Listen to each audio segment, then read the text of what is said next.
Today special Andhra style దోసకాయ పప్పు. Hello all, welcome to my channel. Andhra style దోసకాయ పప్పు అంటే ఎవరికి నచ్చదు చెప్పండి.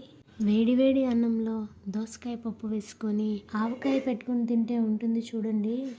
దీనికోసం దోసకాయని తొక్కు తీసేసి ముక్కలుగా కట్ చేసుకోవాలి. కుక్కర్లో కందిపప్పుని వాష్ చేసుకొని కట్ చేసి పెట్టుకున్న దోసకాయ ముక్కల్ని వేసుకోవాలి. అలాగే టమోటా ముక్కల్ని వేసుకోవాలి. పచ్చిమిర్చి ముక్కలు, ఆనియన్ ముక్కల్ని కూడా వేసుకున్నాక తగినంత ఉప్పు, కొంచెం పసుపు వేసుకొని చింతపండు కొంచెం వేసుకొని 2 టేబుల్ స్పూన్లు ఆయిల్ వేసి తగినన్ని వాటర్ పోసి కుక్కర్ నుంచి పప్పు ఉడికేంత వరకు 2-3 విజిల్స్ వచ్చే వరకు ఉడికించుకోవాలి. పప్పు మెదుపుకొని పక్కన పెట్టుకొని వేరొక గిన్నెలో 2 టేబుల్ స్పూన్ల ఆయిల్ వేసి ఉప్పు దినుసులు వేసి ఆనియన్ ముక్కలు, ఎండుమిర్చి ముక్కలు, కరివేపాకు వేసి అవి వేగాక ముందుగా రుబ్బి పెట్టుకున్న పప్పుని అందులో వేసి 5 నిమిషాలు ఉడికించి దింపేసుకోవాలి. అంతే, టేస్టీ ఆంధ్ర స్టైల్ దోసకాయ పప్పు రెడీ. సబ్స్క్రైబ్.